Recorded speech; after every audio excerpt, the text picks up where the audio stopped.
the Northamptonshire soil lies the largest ironstone deposit in the country, with sufficient ore to last 250 years. In the centre of this area is the vast Corby iron, steel and tube works covering 260 acres. To make iron, limestone, iron ore and coke are required. Coal is cooked in ovens to provide coke and also gas for heating throughout the works.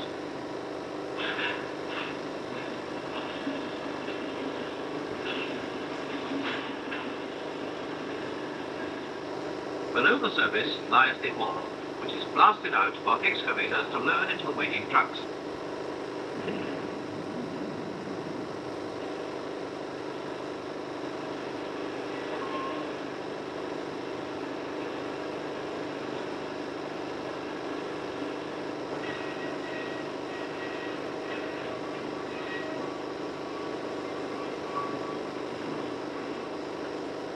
The ore is crushed and graded.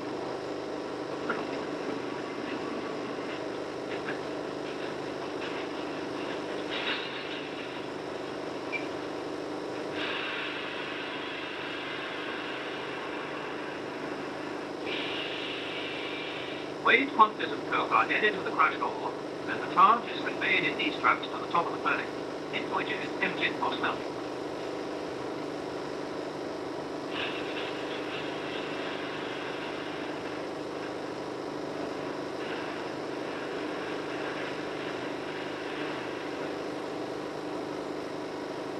Four tons of heated air are blasted through the furnace for every ton of iron produced. After the slag has been drawn off, the furnace is tapped for iron. Molten metal flows along the sanded channels into a 60-ton ladle. This saves heat and avoids casting pig iron, that is, making lumps of iron which would only have to be melted again.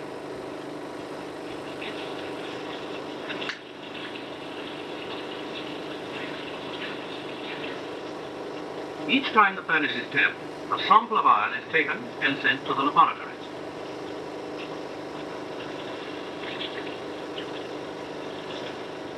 When enough metal has been drawn off, a mud gun is prepared. This gun seals with clay the hole in the furnace from which the iron is flowing.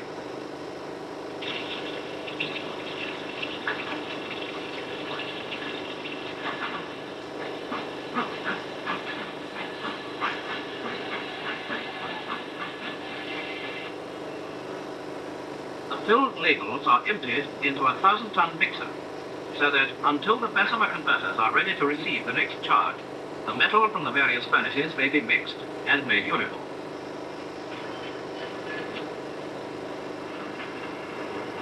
Before the metal is poured from the mixer into the ladle, soda is thrown in to assist desulfurization.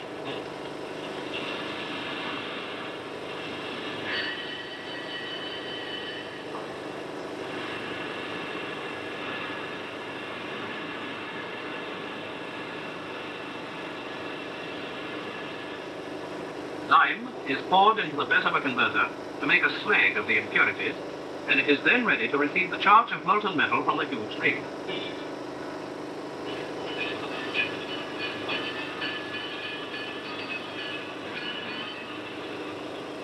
By blowing tons of air through the molten charge, impurities are removed.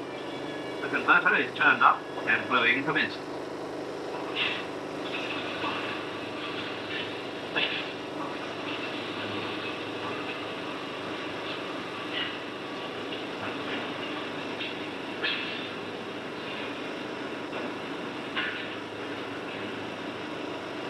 After a few minutes, scrap metal is added and the blow continues.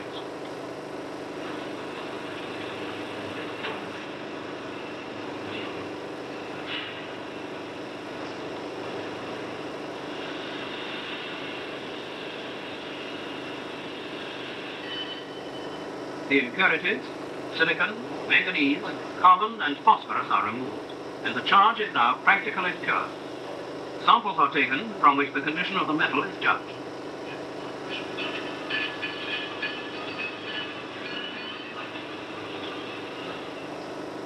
Additions are then made to adjust the carbon and manganese content, and the metal becomes steel.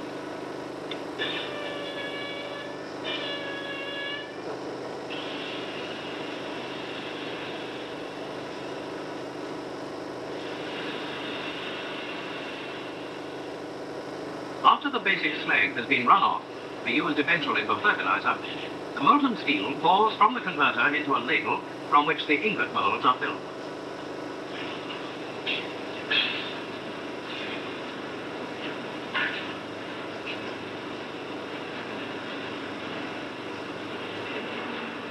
These molds are set in a line and are filled in turn as the ladle moves along.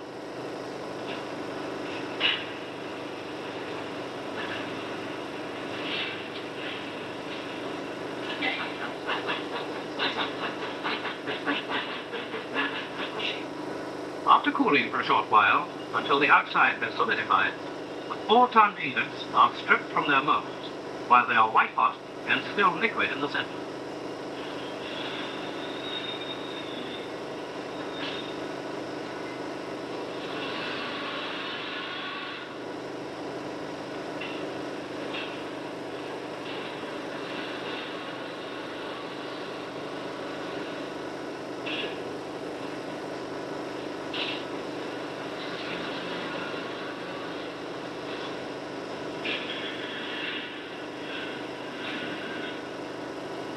Before the ingots can be rolled, they must be of uniform heat, and they are therefore transferred to a soaking pit, where they are brought to an even temperature throughout.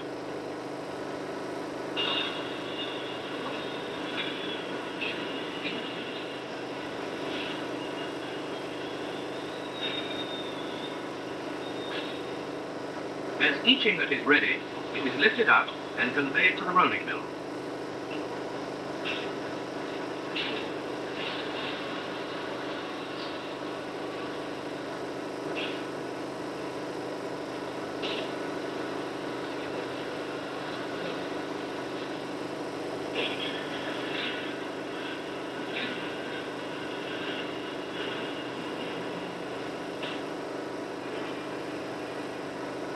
It is run through the rolls at great speed, being reduced in width and thickness and lengthened at every pass. These operations require several mills of different size.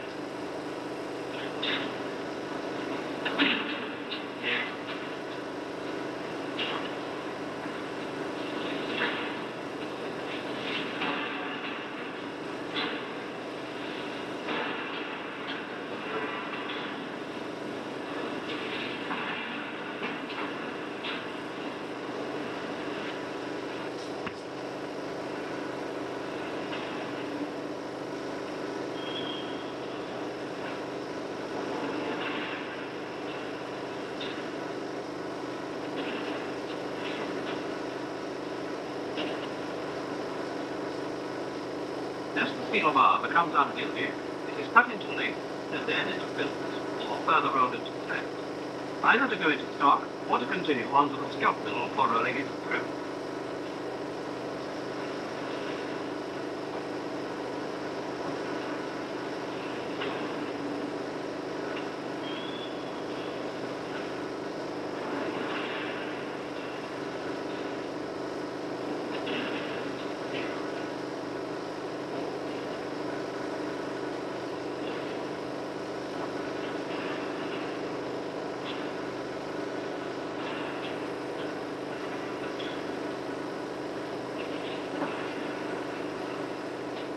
Still white hot, strip round platinum corner, becoming thinner in its rapid journey through the mill until it is ready for winding on the vertical coil.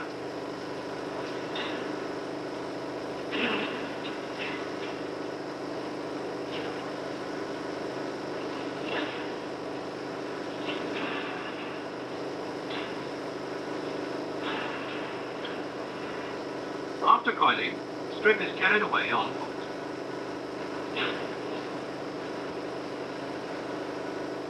In another process, a continuous strip build.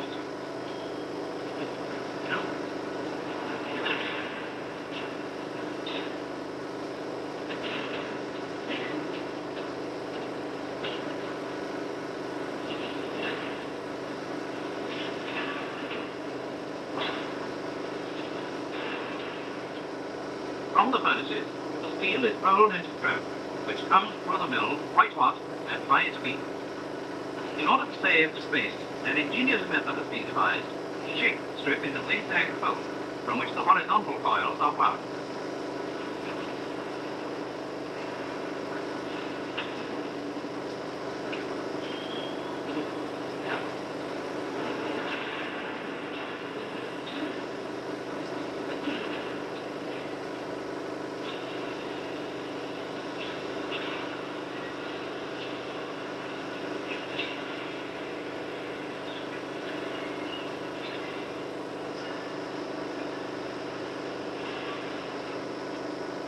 and as in the case of the vertically wound strip, it is now ready for making into tube. One process of making strip into tube is the continuous weld method, by which strip is welded into tubes of 1/4 inch to 3 inches in diameter. The end of one coil is flash welded to the start of another.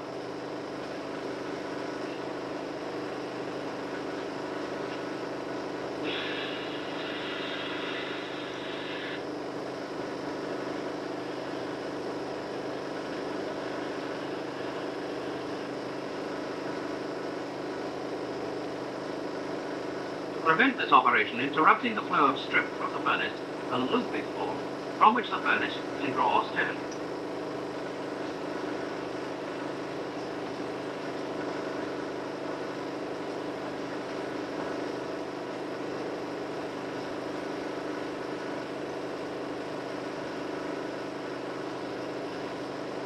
On leaving the 140-foot furnace, the now quite hot strip is cleaned by air blast before entering the first pair of rolls.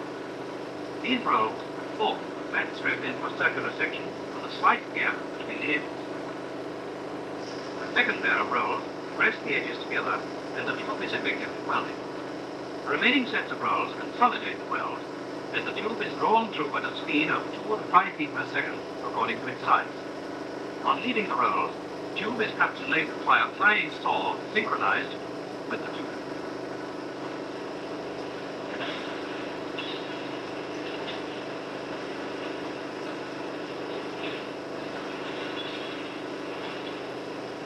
The cut plates travel through a sizing mill and onto the tooling racks where they undergo a hot inspection.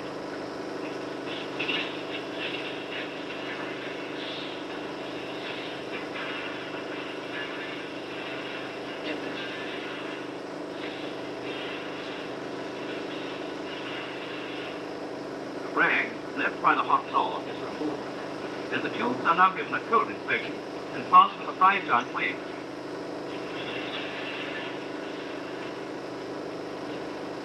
Another method of tube making is the push bench process, which makes seamless tubes in sizes of 2 inch to 6 inch diameter. The first operation is to break steel bars into fillets of the required length. From the furnace, the white hot billet is quickly transferred to a speeder.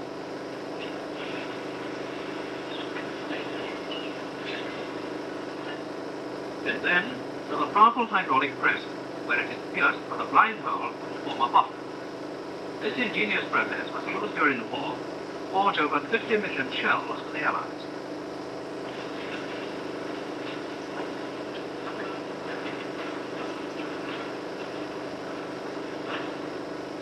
A mandrel bar is inserted, and the bottle passes through the primary ring bed, in which a series of ring dies of decreasing diameter force the billet backwards along the bar. After the removal of the mandrel and a short reheat, the partly formed tube is further elongated in the secondary ring bed.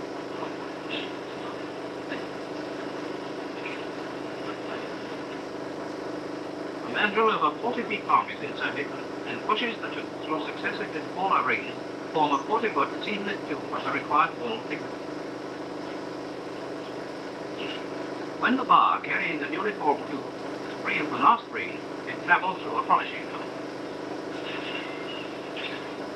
Loosened from the mandrel, the solid nose and ragged ends are cut from the tube.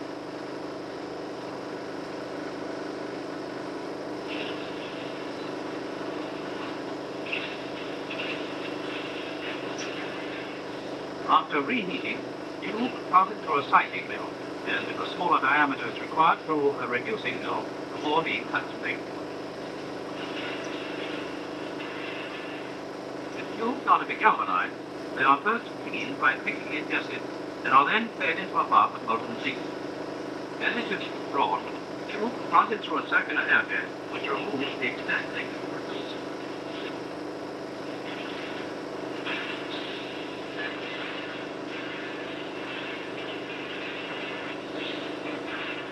Magnetic rollers lifted from above and conveyed where a jet of superheated steam removes the surplus zinc from the inside.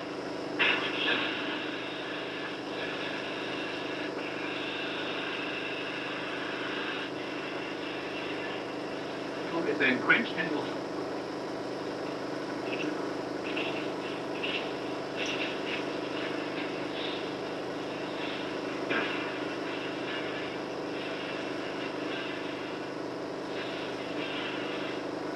Ends are screw-threaded and coated with a protective copper.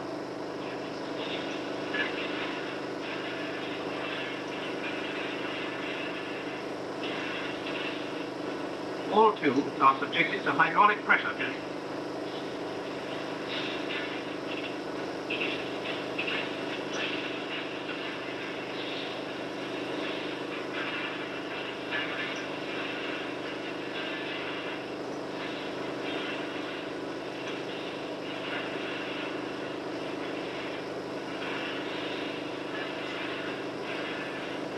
Sockets are screwed to one end, and the tubes pass over the racks for inspection and the final test. In the case of welding tubes, they are automatically hammered to test the weld while the hydraulic pressure test is in progress.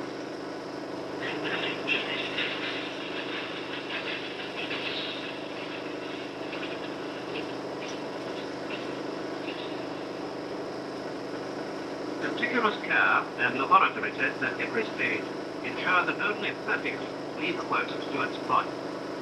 The threads are examined against a standard profile many times enlarged and also tested by a master gauge.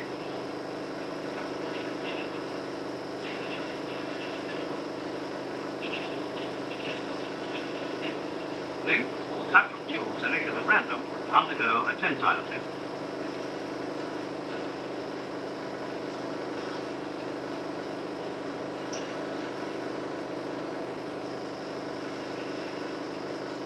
So much for the methods of making some of the smaller tubes.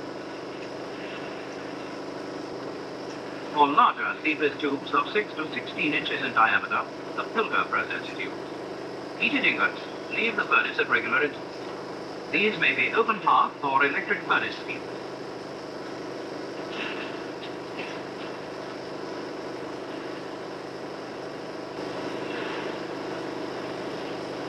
Transferred to the piercing press, the action of the mutually inclined rollers draws the metal away from the center of the ingot, and into the cavity thus formed is introduced a bar which shapes the planter to circular form.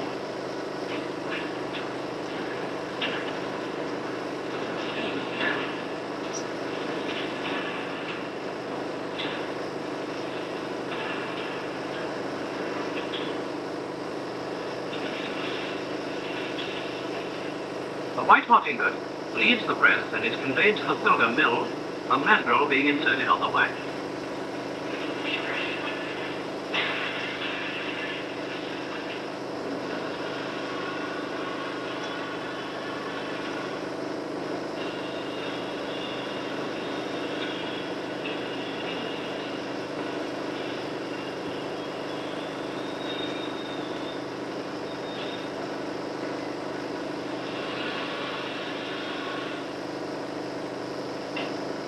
The rotating gap rolls forge the ingot into a tube, forging, squeezing, and pounding it along the mandrel.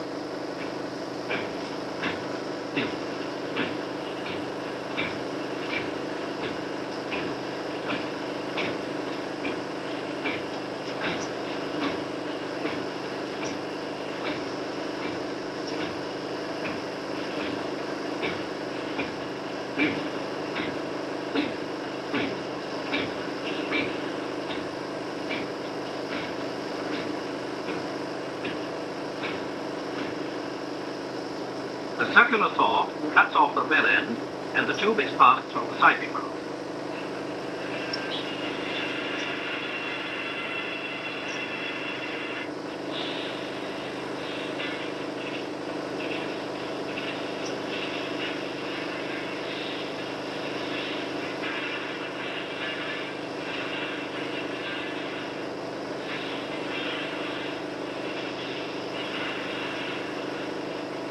The tube is then conveyed to the cooling racks and the straightening machine.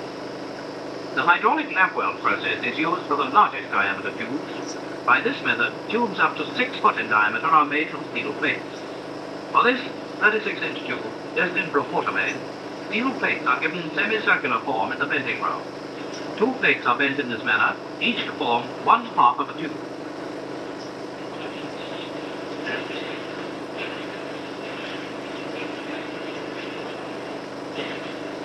They are then fastened at each end and sent to the welding machine with the two halves overlapping.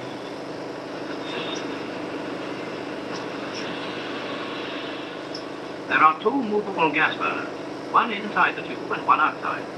Behind the burners are the welding rolls. The overlapping half sections are raised to welding heat before the tube moves to and fro for the rolls to consolidate the weld. The operator can raise or lower the top burner in order to check progress.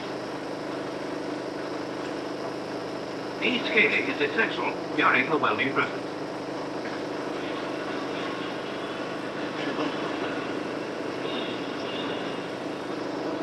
The tube is now reversed and the process repeated.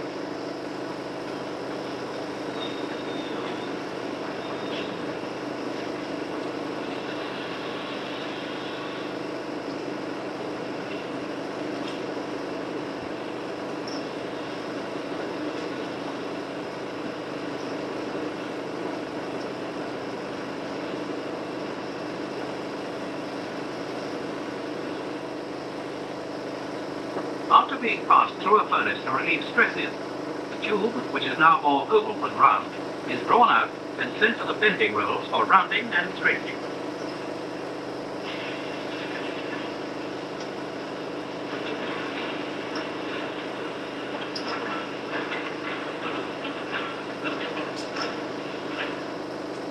At this stage, the temperature of the tube is about 700 degrees centigrade as it slides over the roller, which presses it against the outside roll.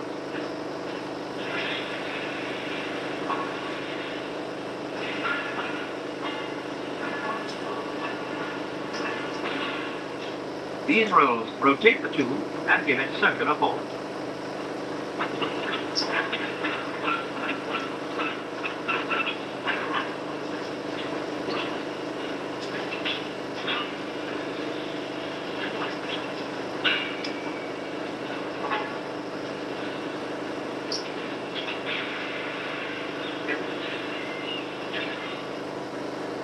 The perfectly round tube now undergoes hydraulic pressure tests.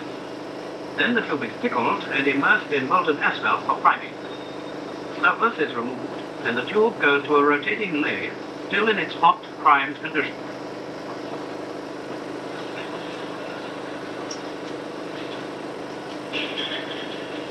A measured quantity of hot bituminous lining mixture is introduced at the end of the lathe, and as the tube rotates, centrifugal force deposits the mixture evenly over the inside to form a corrosion-resistant lining.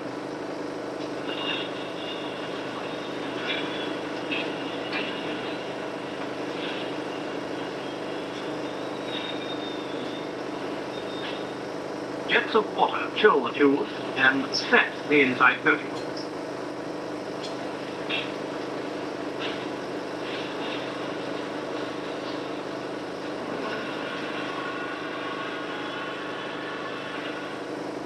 Removed from the lathe, the ends receive final treatment.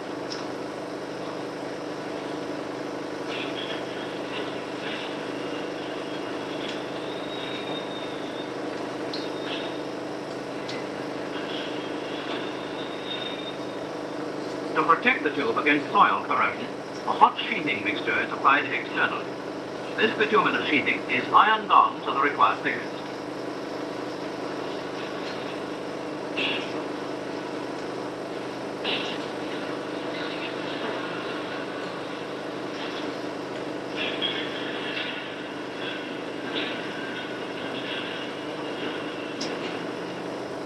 Finally, the tube is time washed as a non-adhesive coating and for coolness in hot time.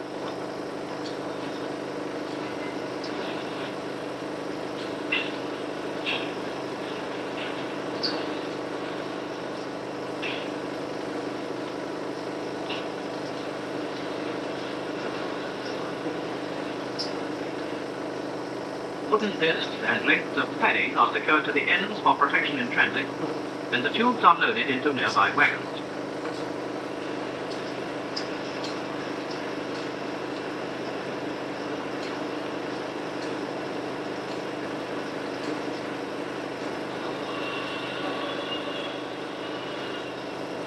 In this brief survey, it has only been possible to show a few of the processes by which tubes are made, and in some of the more commonly used sizes. but this by no means covers the full range of tubes produced by Stewarts and Lloyds for use at home, abroad, and wherever the flag flies.